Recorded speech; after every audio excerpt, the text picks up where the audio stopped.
Tem alguma coisa acontecendo e não é boa. Os controladores de tráfego aéreo na Califórnia enfrentam uma catástrofe. O controlador do radar disse alguma coisa como... Rio Zero West 706, checando rádio. Me ouvem? Sem resposta. Um avião comercial com 49 pessoas a bordo desaparece do radar. O que aconteceu? Algum problema estrutural? Ele colidiu por algum motivo e não fazíamos ideia do que era. As testemunhas descreveram uma cena quase impensável. Havia alguma coisa lá. Não vimos nada. 4 pares de olhos não viram nada. Pode ter sido um avião, talvez não. O fato de alguma pessoa ter dito alguma coisa não prova nada até que você mesmo veja. O que aqueles caras estavam fazendo lá em cima?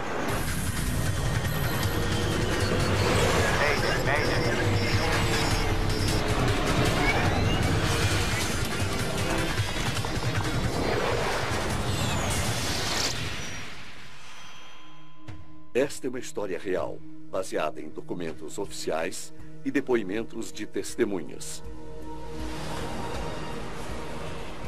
Aeroporto Internacional de Los Angeles. O voo 706 da Rio Zero West se prepara para decolar. Há 44 passageiros a bordo. O voo é uma ponte aérea com paradas em Utah, Idaho e no estado de Washington.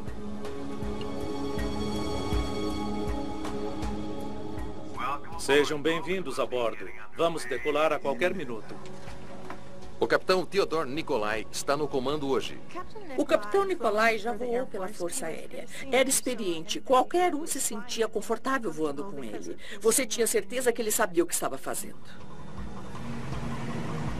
O Aeroporto Internacional de Los Angeles é um dos mais movimentados da América do Norte. Os controladores orientam as tripulações a seguirem corredores aéreos específicos para a decolagem. Air West 706, pronto para decolar. Rota 24, esquerda. Subir a 250. Entendido. 24, esquerda, subida 250. O primeiro oficial, Price Brunner, também possui vasta experiência. O tempo parece estar limpo até Seattle. Ele tem mais horas de voo que o capitão Nicolai. O Price já havia atuado como capitão, embora tenha optado por voar como primeiro oficial. E acho que ele gostava muito de estar no cockpit. A comissária de bordo, Pat Shelton, voa nesta rota com regularidade. Ela era uma bela garota com um cabelo escuro e longo e tinha acabado de ficar noiva. E ela esperava se casar. Estava num momento feliz da vida.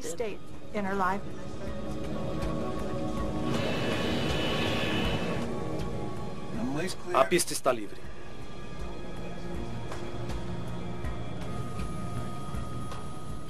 Freios liberados. Em 1971, as linhas aéreas dos Estados Unidos já operavam com o DC-9 há mais de 5 anos. Ele possui 2 turbinas, bastante eficientes, que o tornam ideal para voos de curta ou média duração. O manete é todo seu. 80 nós. Às 6h02 da tarde, o voo da Rio Zero West parte de Los Angeles. Virar à direita, 060. Air West 706, entendido. Direita 060. A princípio, o avião segue a oeste sobre o Oceano Pacífico, antes de seguir para o norte em direção à sua primeira parada, Salt Lake City. 5 minutos depois da decolagem, o primeiro oficial Brunner contacta um outro centro de controle ao norte de Los Angeles. Centro de Los Angeles, boa noite. Air West 706 em contato. Subindo a 6.000. O Centro de Controle de Tráfego e Rotas Aéreas de Los Angeles. Air West 706, vire à esquerda, 040, até alcançar Daggett. O controlador-chefe Roger Anderson está auxiliando um operador em treinamento a ganhar agilidade. Muito bem, continue escaneando. Trata-se de uma ocasião na qual não se pode parar. E você pensa muito bem em cada decisão. É preciso tomar decisões rápidas, muitas por reação, manter um ritmo acelerado. Os controladores devem manter os aviões a uma distância segura um do outro, enquanto entram ou saem de Los Angeles. Além do avião da Air West, o controlador do radar pode estar conversando com 5 ou 6 outros jatos que estão seguindo em direção norte, além de um pequeno número de outras aeronaves que cruzam o espaço aéreo.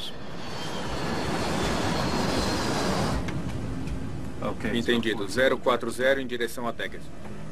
Os controladores monitoram o DC-9 da Hughes Air West no radar. Eles usam marcadores conhecidos como Shrimp Boats para marcar a posição de cada avião.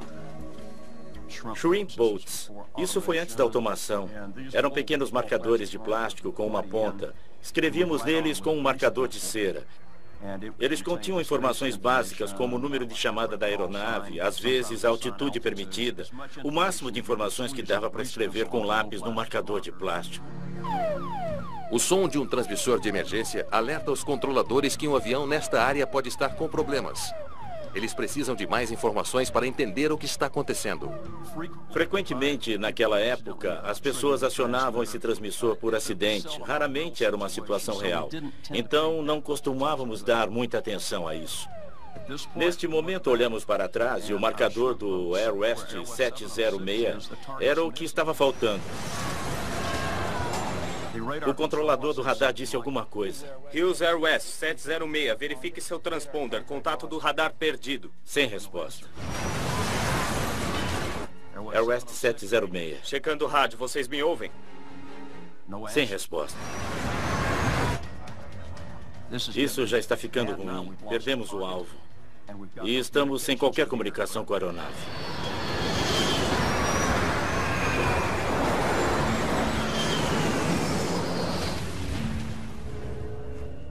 Anderson percebe a gravidade da situação quando a tripulação de um avião militar próximo entra em contato. Central, acabamos de ver uma explosão ao lado de uma montanha. Tem alguma coisa acontecendo e não é boa. E ele disse, Central, eu não vi, mas meu copiloto viu pela janela. Ele viu explosões ao lado da montanha. Neste momento, soubemos que alguma coisa ruim estava acontecendo. O que aconteceu? Um DC-9 com 49 pessoas a bordo havia batido nas colinas da Califórnia. O Air West acabou de explodir, uma asa caiu. O que aconteceu? Foi um problema estrutural? Ele colidiu por algum motivo e não fazíamos a menor ideia do que tinha sido. A perda do DC-9 iria chamar muita atenção devido a seu proprietário famoso. Apenas um ano antes, a companhia foi comprada pelo aviador bilionário Howard Hughes, uma das pessoas mais famosas dos Estados Unidos. Howard Hughes queria comprar uma companhia aérea por um bom preço. E por fim chegou a Air West, que logo se tornou Hughes Air West. O Conselho Nacional de Segurança em Transportes indicou um de seus melhores investigadores para o caso, o piloto da Marinha na Segunda Guerra Mundial, Dick Baker. Montanha San Gabriel. O local da colisão representava um desafio imediato. Certo. Vamos precisar de helicópteros para chegar lá. Enquanto isso, encontrem qualquer um que tenha visto alguma coisa, agora. Neste caso, o local do acidente ficava muito afastado e num terreno montanhoso bastante ruim. Isso dificulta o trabalho dos investigadores. O local do acidente fica a apenas alguns quilômetros da cidade de Duarte, Califórnia, o melhor lugar para encontrar testemunhas. Nos momentos após a colisão, dezenas de pessoas apareceram com a mesma história. Eles viram e ouviram uma explosão. Olharam para cima e viram o DC-9 caindo como uma folha no chão. A maioria não fazia ideia do que havia causado o acidente, mas algumas testemunhas afirmavam que sabiam. Elas insistiam que houve uma colisão no ar entre o DC-9 e um jato de combate.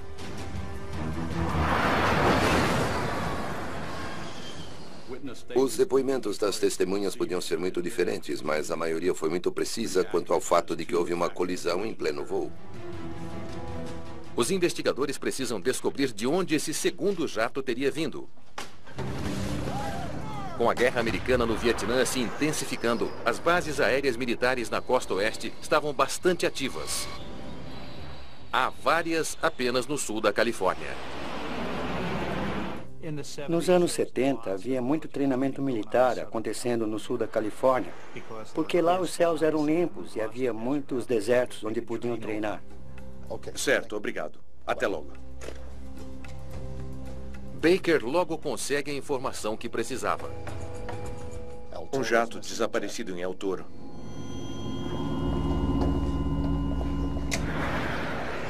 Um Phantom F-4 não conseguiu voltar à base aérea da Marinha em El Toro, ali próximo.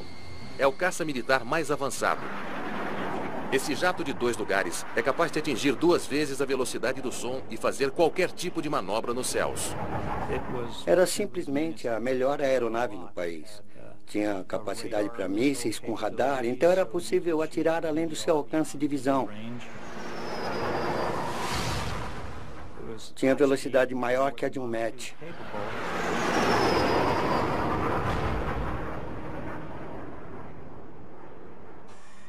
As declarações das testemunhas não deixam dúvidas. O caça desaparecido de El Toro é a aeronave que colidiu com o DC-9. Mas como 2 pilotos de caça experientes voariam em direção a um avião civil muito mais lento? O que aqueles caras estavam fazendo lá em cima? As testemunhas forneceram informações cruciais sobre uma colisão no ar nos céus do sul da Califórnia. Várias pessoas compartilharam um detalhe interessante em particular. Quero que me diga de novo o que quer dizer com truques de voo. Parece que o caça estava executando acrobacias antes de colidir com um avião de passageiros. O jato estava rodopiando. Voos assim são arriscados, não apenas para o piloto, mas também para as pessoas no chão. São estritamente regulamentados. Se ele estava fazendo acrobacias em uma área que não era designada para essas manobras, trata-se de uma violação nas instruções de operação de qualquer voo militar. Os investigadores esperavam que as gravações do radar de tráfego aéreo pudessem dizer a eles mais sobre o que os pilotos do F-4 estavam fazendo. Mas os controladores de plantão naquele dia disseram que o caça não apareceu em nenhum radar. Teria alertado o Hughes se tivesse visto. E eles tinham as fitas para provar isso. Não vimos nada. 4 pares de olhos não viram nada. Não havia nenhum alvo. Não se pode fazer nada sobre aquilo que você não vê. Os investigadores chegam às identidades dos 2 tripulantes do F-4, o piloto da Marinha James Richard Phillips e o oficial de interceptação de radares Christopher Shears. Cuidado! Depois do impacto, apenas o tenente Shears conseguiu se ejetar do caça condenado. Existe um momento em que você sabe que tem que saltar do avião. Não tem mais como enrolar.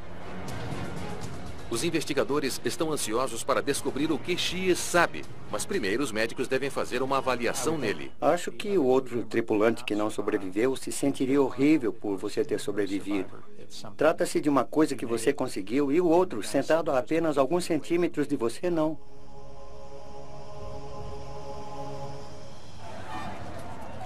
Na era americana no Vietnã, o envolvimento de um jato militar num desastre civil despertou a ira pública.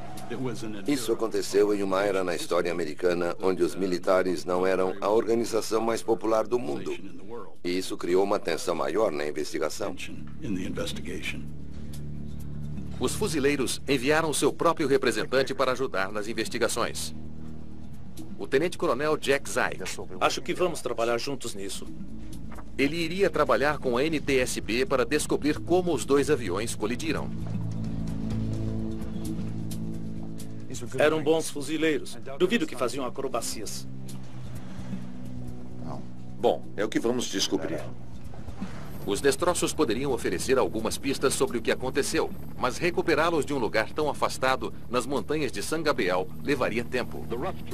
O terreno áspero e a neblina densa dificultaram a remoção dos corpos e a busca por vestígios. É um terreno muito difícil, muitos arbustos, cascavéis e muitas gargantas íngremes. Esta área foi um dos terrenos mais ásperos que eu já vi e onde já estive. Os primeiros bombeiros precisaram andar por 10 quilômetros para chegar até o local. Eles disseram que apenas a seção traseira estava intacta, nenhum sinal de vida. Entre os destroços estavam os restos de 49 homens, mulheres e crianças. A mais nova de apenas 3 semanas de idade. Há uma portinhola adjacente na cabine da frente. Eu imagino que Pat Shelton deveria estar olhando através dessa abertura. Imagino se eles conseguiram ver um mísero segundo de alguma coisa. Isso tem me assombrado. Este foi o pior acidente aéreo da história da Califórnia. Numa região que fervilhava de voos militares, esse acidente assustou muito todos os que voavam. Ficamos muito preocupados com essa colisão no ar. Os investigadores precisam descobrir o que deu errado, antes que aconteça de novo.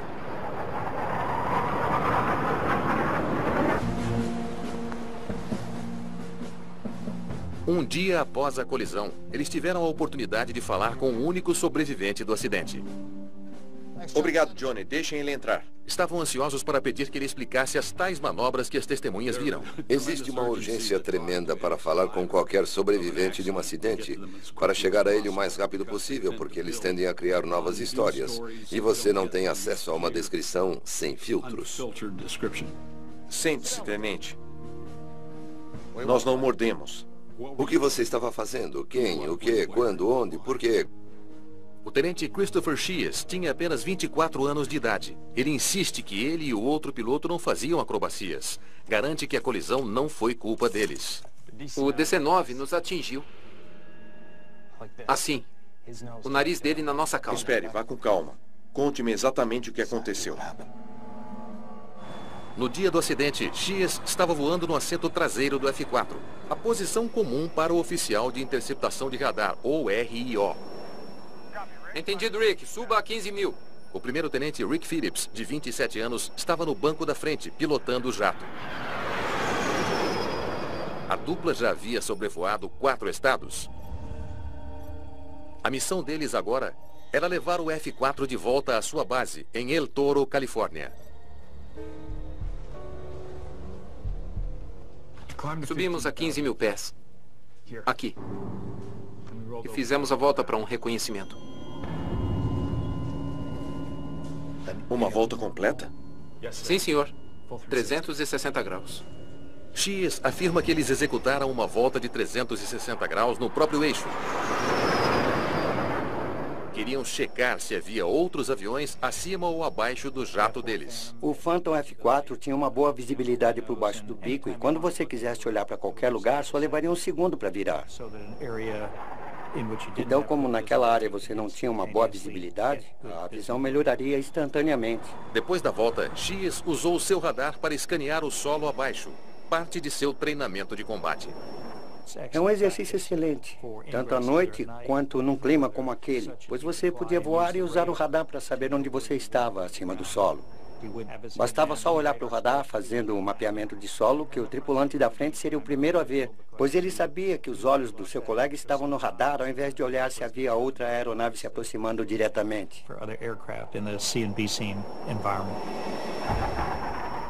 Cuidado, Rick! Foi quando eu vi o DC-9. Ele surgiu do nada e se esbarrou em nós. 5 segundos mais tarde, Sheas se ejeta. Eu saí. O Rick não.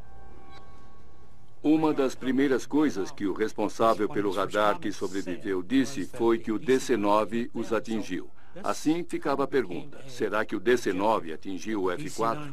Será que o F-4 atingiu o DC-9? Os investigadores sabem que o F-4 não estava equipado com uma caixa preta. Não havia registro algum do caça para ajudar a confirmar a versão de Sheas. Também não havia indícios dos destroços do Phantom. O impacto em alta velocidade destruiu o pequeno jato. O engenheiro da Hughes Air West, Dave Knudsen, foi chamado para verificar a história do jovem tenente.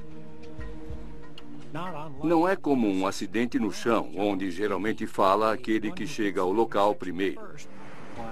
Subindo a 15 mil pés. Geralmente ele é quem tem o direito, então parecia que seria uma corrida opressiva para determinar isso. Os destroços do DC-9 poderiam explicar qual piloto teve a culpa. A equipe começou a procurar um lugar onde poderíamos reconstruir o avião. Neste caso em particular, era uma fábrica onde reuniram as fibras de vidro. Por alguma razão, havia centenas de grampos. Isso pode ajudar. Além disso, havia grandes gruas que eram ideais para reconstruir um avião. Knudsen espera que juntar as partes do DC-9 o ajude a entender exatamente como os dois aviões colidiram. Sabíamos que houve uma colisão em pleno voo e o objetivo era fazer o possível para reconstruir os restos do avião para ajudar a investigação a esclarecer o que aconteceu lá. A equipe recuperou a caixa preta do DC-9, mas ela estava muito prejudicada. Vamos ver se o laboratório pode fazer alguma coisa com isso. Ela é enviada para o quartel-general do NTSB em Washington para análise. Knudsen avalia o metal retorcido atrás de arranhões e marcas na pintura. Indícios que podem revelar como os dois aviões colidiram. Mas a peça mais importante do DC-9 ainda está sumida. Eles recuperaram a seção principal, que estava num canyon, com os outros restos, mas ainda faltava a parte do bico da área do cockpit. Precisamos encontrar o resto.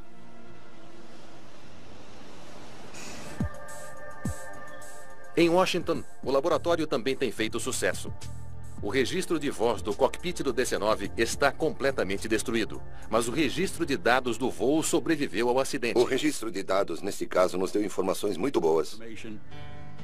Se os pilotos do DC-9 tivessem, de algum modo, voado fora do curso... Direita 060. O registro de dados do voo deve revelar esse erro. A aeronave não conseguiu manobrar muito bem. Ela estava subindo num ritmo firme. Ao invés disso, os registros mostram que eles nunca saíram da direção designada.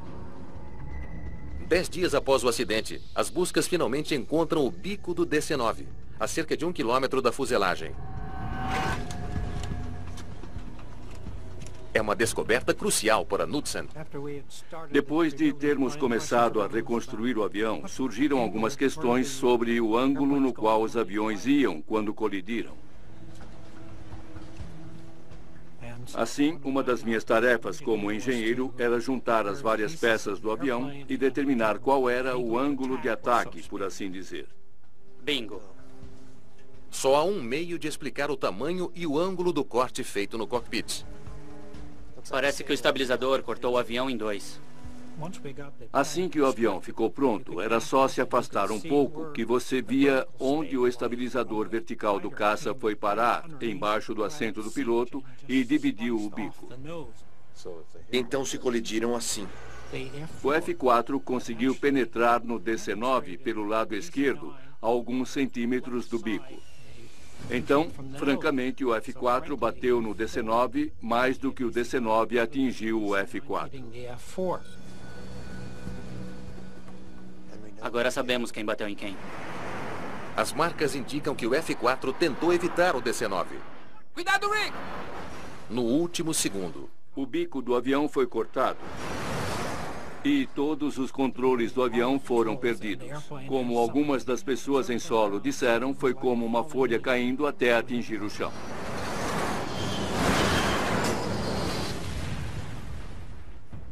Os investigadores estão convencidos. O Tenente Shies está errado sobre quem atingiu quem.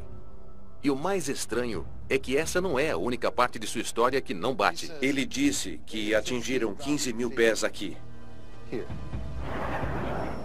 As testemunhas dizem que viram um rodopio aqui. As testemunhas contradizem a versão de Shies sobre onde o F-4 estava quando ele rodopiou. O investigador tem uma aproximação clínica com aquilo que ele investiga. O fato de alguém dizer alguma coisa não prova nada, até que você mesmo prove. Ele não pode estar em 2 lugares ao mesmo tempo. Algumas testemunhas insistem que um F-4 da Marinha fazia acrobacias antes de colidir com o DC-9 da Hughes Air West.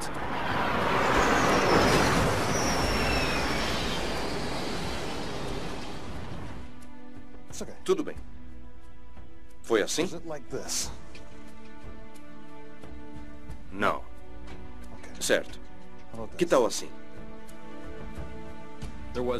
Havia certo conflito entre o que as testemunhas ou supostas testemunhas do voo diziam e o que o sobrevivente descrevia. Fizemos uma volta de reconhecimento. O tenente X afirma que a manobra não foi uma acrobacia. Uma volta completa? Ele alega que foi uma manobra segura padrão chamada aileron roll. Sim, senhor. 360 graus. Posso descrever isso como um simples voo numa posição elevada, onde o manete é levado para a esquerda ou para a direita e a aeronave gira num eixo longitudinal. Durante um aileron roll, o jato voa em linha reta, numa velocidade constante. Mas numa sequência de barreiras, algumas voltas são adicionadas. Assim, o jato cobre uma área menor no mesmo período de tempo. Os investigadores devem conseguir provar qual manobra foi essa, reconstruindo a rota de voo do F-4. Na verdade, fizemos a rota do voo e conseguimos duplicar o progresso da aeronave ao longo desta rota. A lembrança que o tenente X tem do voo...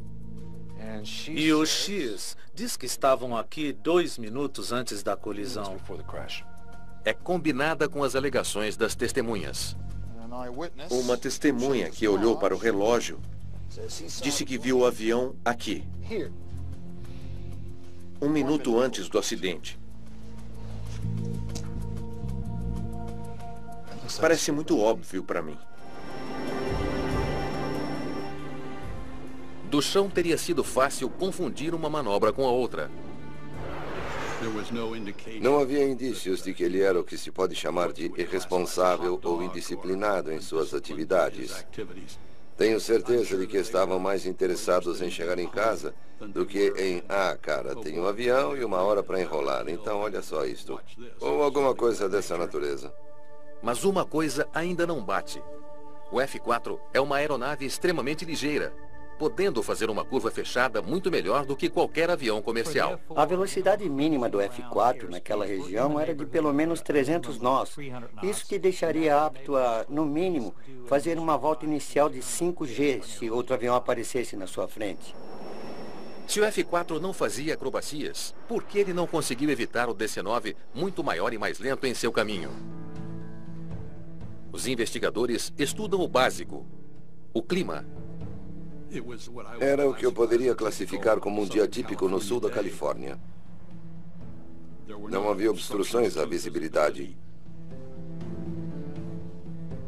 Deixamos passar alguma coisa. Precisamos do Jazz de novo.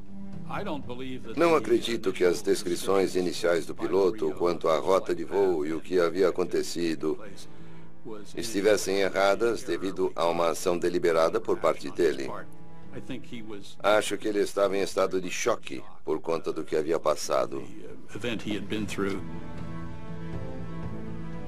Muito bem, tenente. Vamos voltar para o princípio.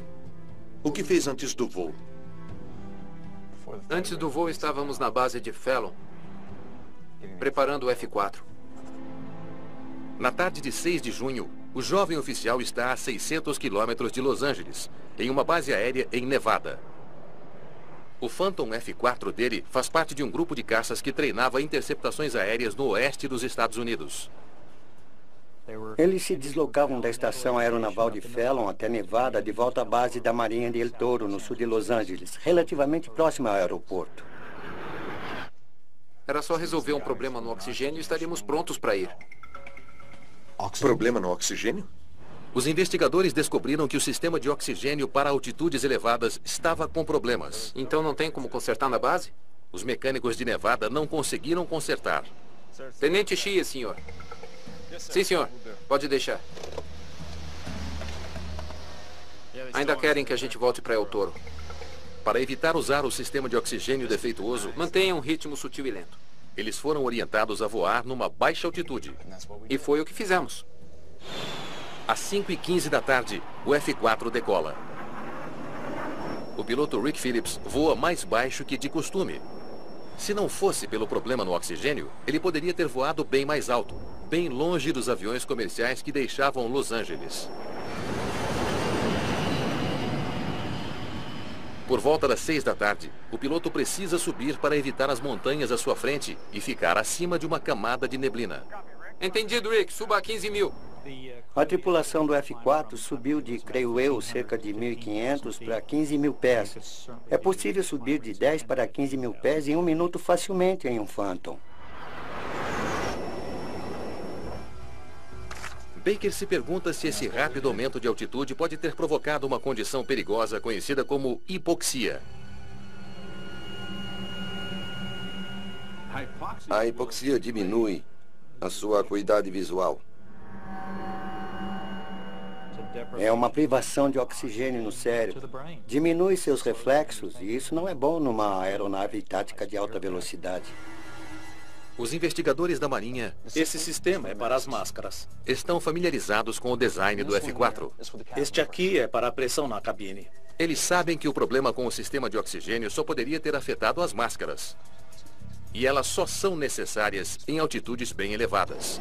A 15 mil pés deveria haver muito oxigênio no cockpit.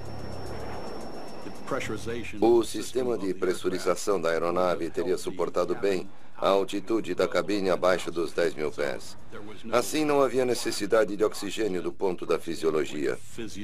A tripulação não estava com hipoxia de maneira nenhuma.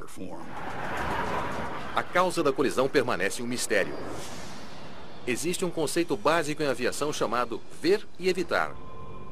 É dever de todo piloto tomar cuidado com outros aviões. Os investigadores se perguntam por que os pilotos do DC-9 não tomaram nenhuma iniciativa para evitar o desastre.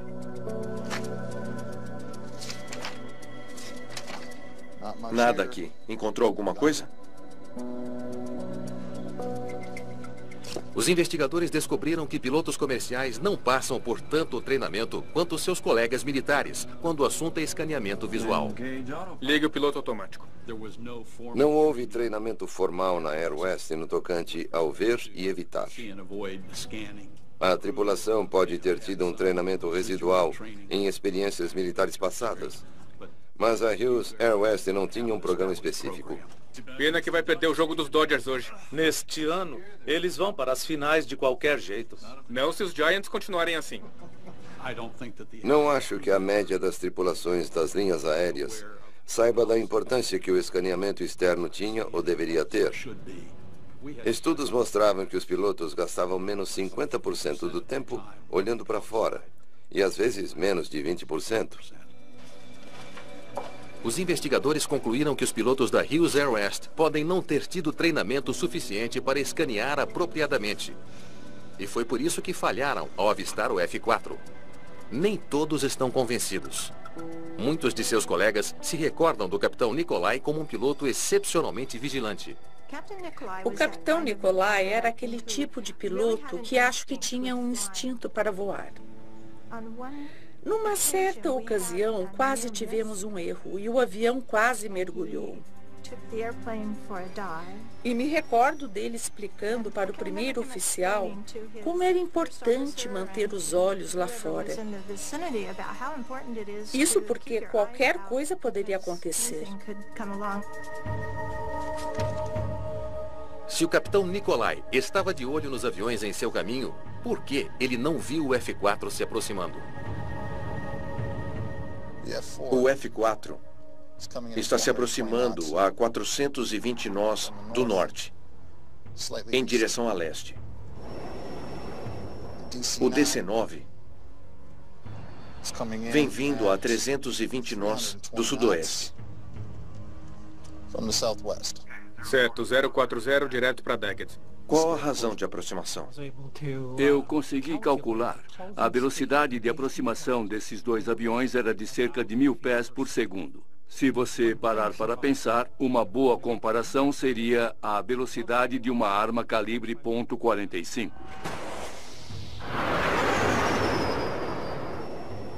Nos segundos antes da colisão, o operador do radar X está com a cabeça baixa, observando a área de alcance. O piloto Phillips provavelmente está checando os instrumentos. Aos 15 segundos, o F4 tem 1/10 de polegada na janela. Pequeno. Aos 10 segundos, 3/10 de polegada, ainda pequeno. Mas talvez agora ele possa ver. 5 segundos. E a janela está fechada. Além da rápida velocidade de aproximação, a cor do caça também pode ter representado um fator. Teria sido muito difícil no contexto do acidente para os pilotos do avião avistarem o F-4 porque ele estava pintado com o cinza azulado da Marinha. E seria muito difícil de distinguir o que de fato era o objeto.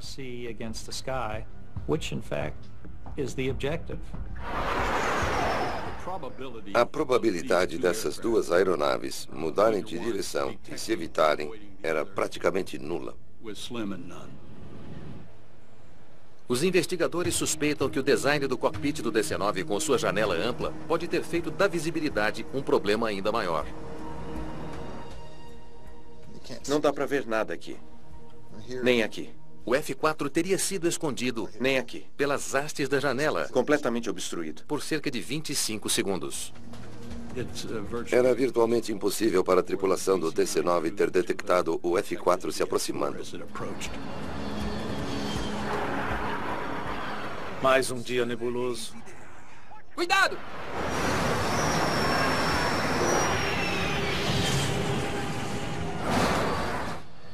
Nenhum dos pilotos naquele dia teve tempo suficiente para ver o outro avião na mesma rota. Mas os controladores de tráfego aéreo deveriam garantir que os aviões voariam a uma distância segura um do outro e prevenir colisões no céu. Eu, Zero West 706, checando rádio. Me ouvem?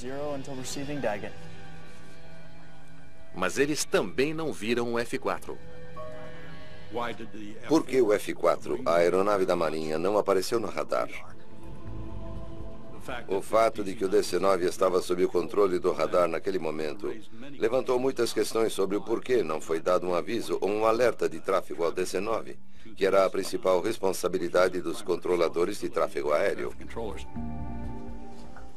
Muitos novatos lá. Os investigadores se perguntam se a inexperiência dos controladores trainees teria influenciado alguma coisa. Um novato treinando numa unidade de controle de tráfego aéreo precisa lidar com tráfego de verdade. Hoje existem muitos equipamentos de simulação disponíveis para treinamento, mas naquela época não tínhamos nada. Mas quando estudaram os relatórios da equipe e os transcritos, tudo foi checado. Descobriram que os trainees eram bem qualificados e estavam bem supervisionados. Quanto aos trainees, pode-se dizer, bom, eles eram trainees, o que eles sabem? Provavelmente não estavam prestando atenção. Errado. Os trainees estavam prestando muito mais atenção que um controlador experiente, que tende a assumir uma postura negligente por estar acostumado com essa rotina. Parece não haver como explicar por que o sistema de radar em Palmdale não detectou o F-4. Logo, os investigadores descobriram alguns detalhes chaves sobre o equipamento instalado lá. O sistema pode não ter sido confiável o suficiente para rastrear com precisão um caça voando naquela velocidade. Não era nada além da tecnologia da Segunda Guerra Mundial. E a temperatura gerada por esse equipamento teria feito com que ele se alterasse drasticamente. E às vezes o ponto alto da performance dele ficava tão alterado que nem podíamos vê-lo. Os investigadores precisam saber exatamente o que o radar de Palmdale pode ou não ver.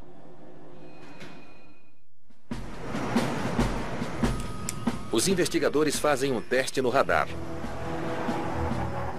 Um F-4 faz a mesma rota que Shears e Phillips fizeram, para ver se ele pode ser captado pelo radar em Palmdale. Havia alguma coisa aí. O F-4 está indo a quase 800 km por hora. O F-4 dá 6 voltas. O controlador mal pode rastrear o caça veloz e furtivo. Pode ter sido um avião. Ou talvez não. Poderia ser uma interferência que aparecia com frequência no radar, algum ruído, quem sabe o quê. O único bip não significa absolutamente nada. Precisamos ter um histórico de bips para saber que se trata de tráfego.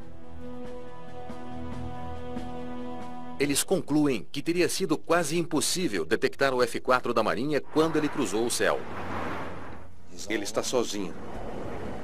E ninguém sabe que ele está lá. Para piorar as coisas, em 1971, os pilotos militares não eram muito bem informados das rotas de tráfego aéreo civil. Os pilotos militares não eram familiarizados com o que os pilotos civis estavam fazendo, não apenas na região de Los Angeles, mas em outras áreas movimentadas também. O avião militar não tinha a obrigação de checar nada com o controle de tráfego aéreo civil. São as rotas que entram e saem de Los Angeles. Os corredores aéreos ao redor do aeroporto de Los Angeles são como os raios de uma roda que se estendem por quilômetros. O voo 706 seguia um desses corredores pré-estabelecidos. Seus homens estavam atravessando uma das rotas mais movimentadas do país. Presumo que eles sabiam o que havia lá. Devemos ficar longe do tráfego se estivermos a leste de Los Angeles. Shears diz aos investigadores que esperavam evitar o tráfego aéreo comercial passando por fora da cidade. Mas ao invés disso, foram parar em uma das linhas mais movimentadas do aeroporto. Os mapas na área do terminal deveriam mostrar as decolagens.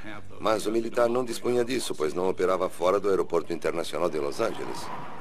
A questão que eu tenho em mente é: por que a tripulação do F-4 não conversou com um controlador de tráfego aéreo que pudesse avisar a eles onde eles estavam e o que estavam fazendo? Os investigadores chegaram a uma conclusão alarmante. Os transportes aéreos nos Estados Unidos têm uma falha perigosa. Os sistemas militar e civil não se comunicam. Poderíamos ter feito alguma coisa diferente? Não. Com certeza não. Foi uma coisa que simplesmente aconteceu. Não poderíamos mudar. Não nós. A investigação exaustiva originou 2 relatórios separados. Um civil e um militar. Cada detalhe desse acidente fatal foi coberto. Como 2 aviadores da Marinha se atrapalharam com um vazamento de oxigênio? Então não dá para consertar isso na base? Como eles decolaram sem comunicar os controladores de tráfego aéreo civis e voaram baixo sobre o deserto da Califórnia? Tinha alguma coisa aí? Como os controladores não conseguiram rastrear o jato supersônico? E por que a tripulação de um DC-9 com 44 passageiros a bordo não os viu se aproximando? Mais um dia nebuloso.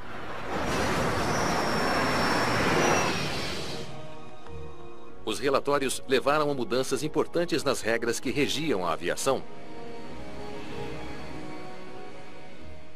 Os pilotos militares costumavam voar segundo as regras visuais de voo, que abrangem menos exigências quanto a reportar posição e esse tipo de coisa. Assim como resultado deste acidente, todos tiveram que ficar sob o controle do radar. E isso significa ser controlado por operadores de radar em solo. Os pilotos militares agora são alertados quanto às zonas de tráfego aéreo restritas próximas a aeroportos comerciais. O tamanho e a forma dessas zonas também mudaram. Havia uma revisão contínua em relação aos espaços aéreos restritos naquilo que chamamos de bolo de casamento de cabeça para baixo. Nada mais de raios de uma roda. O espaço aéreo restrito em aeroportos movimentados agora envolve o terminal por completo. A Hughes Air West foi vendida em 1980 e, por fim, transformada na Northwest Airlines. Mas o legado do pior acidente da companhia permanece. Cuidado!